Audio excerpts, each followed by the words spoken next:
नमस्कार दोस्तों, मैं जेके मौर्य स्वागत करता हूं आप लोगों का लॉर्ड बुद्धा इंस्टीट्यूट के ऑनलाइन प्लेटफॉर्म पर।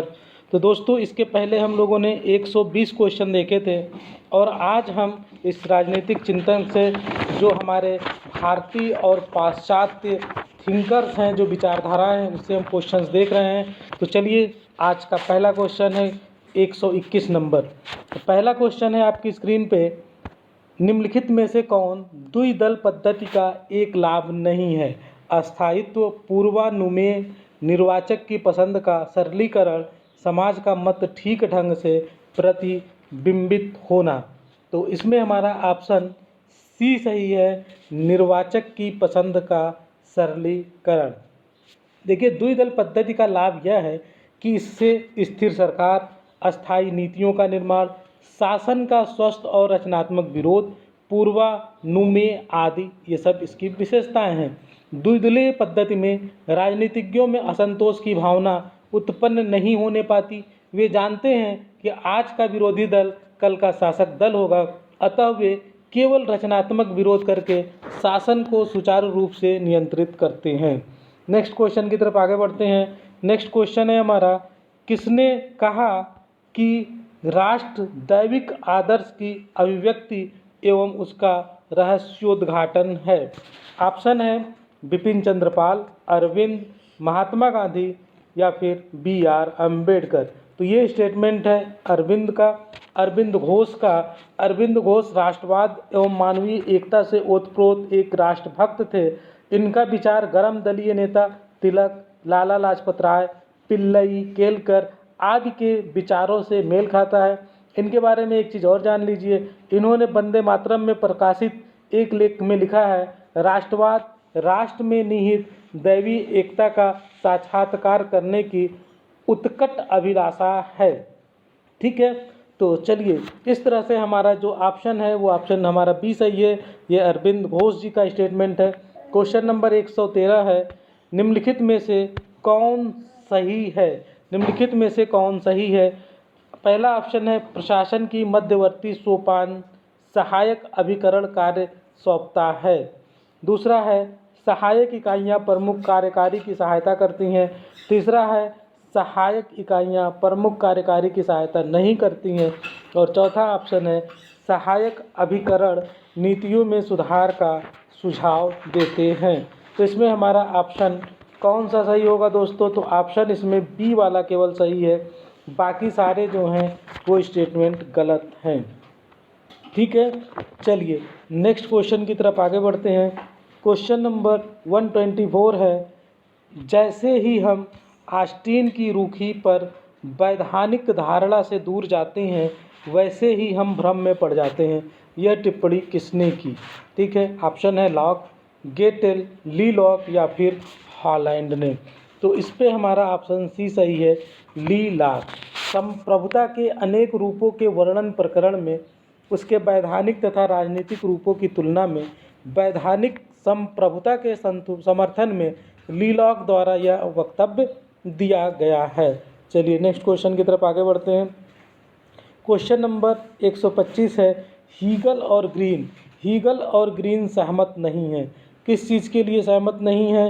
राज्य की नैतिक प्रकृति के विषय में, राज्य के युद्ध लड़ने के अधिकार के विषय में, व्यक्ति द्वारा राज्य के विरोध के विषय में, इच्छा को राज्य का आधार मानने के विषय में।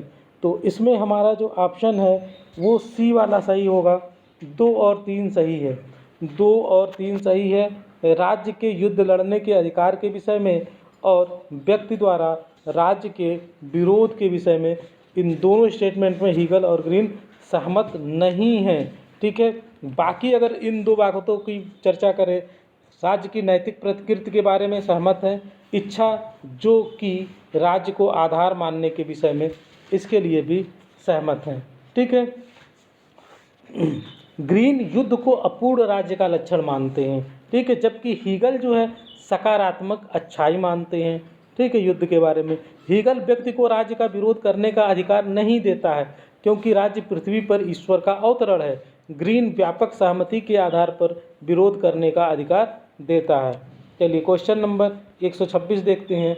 हीगल ने नागरिक समाज के को देखा। हेगल ने नागरिक समाज को देखा किस रूप में? विशिष्टता के प्रभाव क्षेत्र के रूप में, स्वतंत्रता के प्रभाव क्षेत्र के रूप में, सार्वत्रिकता के प्रभाव क्षेत्र के रूप में, या फिर सामंजस्य के प्रभाव क्षेत्र के रूप में। तो इसमें हमारा कौन सा ऑप्शन सही होगा? तो ऑप्शन सी सही है, सी सही है। हीगल ने नागरिक समाज को सार्वत्रिकता के प्रभाव क्षेत्र के रूप में देखा है। हीगल के राजनीतिक दर्शन का आधार क्या है? विश्वात्मा का विचार है। विश्व में पाई जाने वाली समस्त जड़ और चेतन वस्तुएं इसी विश्वात्मा से निःसृत हुई हैं। विश्वात्मा का धीरे धीरे विकास होता रहता है। सर्वप्रथम जड़ जगत में इसकी अभिव्यक्ति होती है, फिर परिवार, समाज जैसी सामाजिक संस्थाओं में इसका प्रकटीकरण होता है। अंत में विश्वात्मा राज्य के रूप में प्रकट होती है। चलिए नेक्स्ट क्वेश्चन देखते हैं। क्वेश्चन नंबर 127 है, किसने इस नियम का प्रतिपादन किया? कर्मचारी एक दूसरे के लिए कार्य उत्पन्न करते हैं। ये किसने इस नियम का प्रतिपादन किया है? मैक्स वेबर ने, नॉर्थियोट पार्किंसन ने, राइमजे म्योर ने, या फिर पीटर ड्रकर ने। तो इसमें हमारा ऑप्शन बी वाला सही हो जाएगा। ठीक है। लंदन इकोनॉमिस्ट में 16 नवंबर 1955 को एक सिद्धांत का प्रकाशन हुआ जिसका मूल विषय था कि आकार के बढ़ने पर काम की मात्रा कम होती है। आकार के बढ़ने पर काम की मात्रा कम होती है। इस प्रकाशन ने सबको आश्चर्य में डाल दिया। यह नियम पार्किंसन के नियम से पुकारा जाता है। इसका अर्थ है कि काम में वृद्धि न होने पर भी कर्मचारी वर्ग की संख्या बढ़ती चली जाती है। ठीक है। इसके कुछ कारण दिए हैं उन्होंने, पार्किंसन ने इसके कई कारण दिए हैं, जिनमें से मुख्य कारणों की हम चर्चा करते हैं। पहला कारण है नौकरशाही में अपना प्रभाव बढ़ाने की इच्छा। दूसरा है नौकरशाही संख्या में वृद्धि करके अपना काम हल्का करना चाहती है। तीसरा है नौकरशाही अपने कार्यों को अनावश्यक रूप से बढ़ा लेती है। फिर श्रमिकों की संख्या में वृद्धि करके अपना आकार बढ़ा लेती है। इस प्रकार कर्मचारी एक दूसरे के लिए कार्य उत्पन्न करते हैं। ठीक है। तो यह नियम पार्किंसन नियम के नाम से जाना जाता है। क्वेश्चन नंबर 128 है केसी वियर द्वारा प्रतिपादित व्यवस्थापिकाओं के ह्रास का अर्थ है। क्या अर्थ है? उनकी कानूनी शक्तियों में कमी, उनकी प्रतिष्ठा तथा स्थिति में अवनति, और दूसरी संस्थाओं की बढ़ती हुई शक्तियों की तुलना में उनकी स्थिति में उतार, सरकार के बढ़ते हुए कार्यों को करने में अक्षमता। ये पीजीटी 2005 में क्वेश्चन पूछा गया है। तो इसमें हमारा ऑप्शन सी सही है। दूसरी संस्थाओं की बढ़ती हुई शक्तियों की तुलना में उनकी स्थिति में उतार। केसी वियर ने अपनी पुस्तक, इनकी पुस्तक का नाम है लेजिस्लेचर्स, में एक अध्याय व्यवस्थापिकाओं का पतन जोड़ा है। इनके अनुसार व्यवस्थापिकाओं के ह्रास का अर्थ है कि दूसरी संस्थाओं की बढ़ती हुई शक्तियों की तुलना में उनकी स्थिति में उतार हुआ है। चलिए क्वेश्चन नंबर 129 देखते हैं। नेतृत्व के सिद्धांत के रूप में पारिस्थितिकी दृष्टिकोण प्रतिपादित किया गया था। मिलेट द्वारा, टीड द्वारा, बर्नार्ड द्वारा, या फिर लिविंगस्टन द्वारा। तो इसमें हमारा ऑप्शन ए सही हो जाएगा, मिलेट द्वारा। नेतृत्व के सिद्धांत के रूप में पारिस्थितिकी दृष्टिकोण का प्रतिपादन मिलेट द्वारा किया गया था। मिलेट के अनुसार नेतृत्व प्रायः परिस्थितियों के अनुसार बनता या बिगड़ता है। मिलेट ने नेतृत्व की दो आवश्यक परिस्थितियां बताई हैं। पहली परिस्थिति है राजनीतिक कार्य और दूसरा है संस्थागत। चलिए 130 नंबर क्वेश्चन देखते हैं। हमारी राजनीतिक प्रणाली में मंत्री, जो एक उच्च राजनीतिक पद का अध्यक्ष होता है, केवल काठ की गुड़िया के समान है। यह किसने कहा? ठीक है। तो ऑप्शन है George Bernard Shaw, Munro, Morrison, या फिर राइमजे म्योर। तो इसमें हमारा ऑप्शन सही है मुनरो। ये मुनरो का कथन है, चलिए क्वेश्चन नंबर 131 की तरफ बढ़ते हैं। आज हम लोग 30 क्वेश्चन डिस्कस करेंगे। आप लोग अपना स्कोर नोट करते जाइएगा और लास्ट में बताइएगा कि आपका स्कोर कितना रहा। आप अपना स्कोर जरूर शेयर करिएगा। चलिए देखते हैं नेक्स्ट क्वेश्चन को। 50 वर्षों के मतभेद एवं एक दशक की अनिश्चितता के बाद दो पुराने शत्रु अब साझेदार बन गए हैं। यह कथन किसका है? बिल क्लिंटन का, लॉर्ड रॉबर्टसन का, जॉर्ज डब्ल्यू बुश का, मिखाइल गोर्बाचोव का। तो आपको बताना है कौन सा ऑप्शन सही है। तो ये जॉर्ज डब्ल्यू बुश का कथन है। ठीक है। कब कहा था इन्होंने? 2002 में नाटो संगठन के रोम यानी इटली सम्मेलन में कहा था। इस सम्मेलन में एक नाटो रूस संयुक्त राष्ट्र परिषद का निर्माण किया गया, जो रूस एवं नाटो के मध्य संयुक्त परियोजनाओं तथा सुरक्षा मुद्दों को क्रियान्वित करने का प्रमुख राजनयिक उपकरण है। ठीक है। तो इसमें क्या हुआ था? इस सम्मेलन में एक नाटो रूस संयुक्त परिषद का निर्माण किया गया। नाटो और रूस संयुक्त परिषद का निर्माण किया गया था। तो आपको पता है नाटो और रूस ये दोनों क्या हैं? तो इसी स्टेटमेंट, इसी सम्मेलन में जॉर्ज बुश ने कहा था कि 50 वर्षों के मतभेद एवं एक दशक की अनिश्चितता के बाद दो पुराने शत्रु अब साझेदार बन गए हैं। यानी कि नाटो एक सैन्य गठबंधन है जिसकी स्थापना कब हुई थी? 1949 में हुई थी। चलिए क्वेश्चन नंबर 132 देखते हैं। युद्ध की स्थिति राज्य के व्यक्तित्व की सार्वशक्तिमत्ता को प्रकट करती है। यह कथन किसका है? तो ये ऑप्शन इसमें कौन सा सही है? ग्रीन, मुसोलिनी, हीगल या फिर हिटलर? तो ऑप्शन सी सही है, हीगल।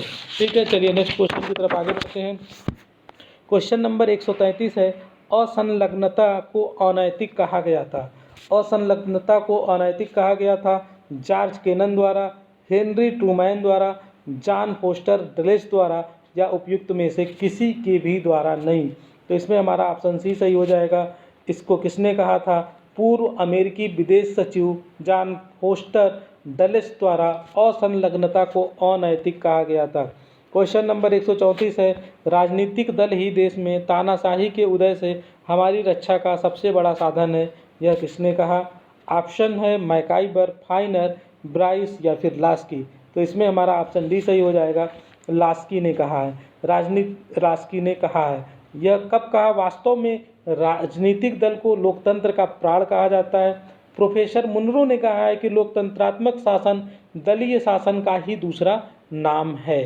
ठीक है। और मैकाइबर ने कहा है कि जिस राज्य में दल प्रणाली नहीं होती उसमें क्रांति ही सरकार को बदलने का एकमात्र तरीका है। तो इस तरह से ये स्टेटमेंट किसका है? लास्की का है।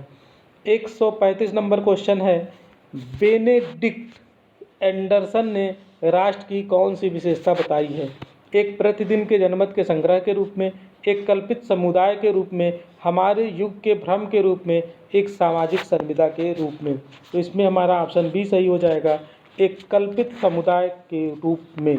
ठीक है। तो बेनेडिक्ट एंडरसन एक सामाजिक राजनीतिक अध्येता एवं इतिहासकार हैं। वर्ष 1983 में प्रकाशित इनकी पुस्तक इमेजिन्ड कम्युनिटीज से इनको ख्याति प्राप्त हुई। इन्होंने राष्ट्र को एक कल्पित समुदाय माना तथा राष्ट्रवाद से संबंधित अवधारणाओं को समृद्ध करने का प्रयास किया।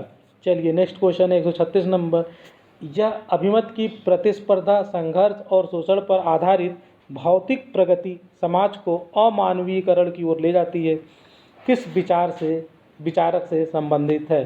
कांट, रूसो, मार्क्स या फिर एरिक फ्रॉम? तो इसमें हमारा ऑप्शन सी सही हो जाएगा, ये मार्क्स से संबंधित है। कार्ल मार्क्स ने पूंजीवाद की आलोचना सिर्फ आर्थिक आधार पर नहीं की है। मार्क्स के अनुसार प्रतिस्पर्धा पर आधारित पूंजीवादी समाज उस भौतिक प्रगति को बढ़ावा देता है जो संघर्ष एवं शोषण पर आधारित है तथा अमानवीकरण की ओर ले जाता है। ये पीजीटी 2009 का क्वेश्चन है। नेक्स्ट क्वेश्चन है 137 नंबर, इतिहास कुलीन वर्गों का शमशान है, यह कथन किस विचारक का है? तो देखिए जितने भी स्टेटमेंट वाले कथन वाले क्वेश्चन होते हैं बहुत इंपॉर्टेंट होते हैं, तो जितने भी कथन मिले आप उनको याद कर लीजिएगा। तो ऑप्शन है प्लेटो, पैरेटो, मोस्का या फिर बर्नहम। तो इसमें हमारा ऑप्शन बी सही हो जाएगा, पैरेटो। ठीक है। पैरेटो जो है अभिजन वर्ग सिद्धांत का प्रवक्ता है, अभिजन वर्ग सिद्धांत का प्रवक्ता है। चलिए 138 नंबर क्वेश्चन देखते हैं, इतिहास कुलीन वर्गों का शमशान है, यह कथन किसका है? तो सेम क्वेश्चन रिपीट हुआ है, तो इसको तो आप लोग जानते हैं, ये भी पैरेटो का है, विल्फ्रेडो पैरेटो। चलिए 139 नंबर क्वेश्चन है, राजनीतिक यथार्थवाद के मुख्य प्रवक्ता के रूप में किस विचारक को जाना जाता है? राजनीतिक यथार्थवाद के मुख्य प्रवक्ता के रूप में ऑप्शन है जॉर्ज एफ केनन, मार्गेनथाउ, ट्रिस्के और डेविड ईस्टन। तो इसमें हमारा ऑप्शन बी सही है, मार्गेनथाउ। यथार्थवादी विचारक हैं, काफ़ी फेमस है। राजनीतिक यथार्थवाद का मुख्य प्रवक्ता मार्गेंथाउ है। इनकी पुस्तक का नाम है पॉलिटिक्स एमंग नेशंस। में मार्गेंथाउ ने शक्ति को अंतर्राष्ट्रीय राजनीति का केंद्र बिंदु माना है। उनकी दृष्टि में शक्ति राष्ट्रहित का प्रतिबिंब है। मार्गेंथाउ ने यथार्थवाद को सैद्धांतिक आधार प्रदान किया। चलिए क्वेश्चन नंबर 140 नंबर देख लेते हैं। यथार्थवादी विचार की शास्त्रीय पुस्तक माने जाने वाली कृति पॉलिटिक्स एमंग नेशन के लेखक, इसको हम लोगों ने अभी अभी डिस्कस किया है, तो इसमें हमारा ऑप्शन ए सही है, हांस मार्गेंथाउ।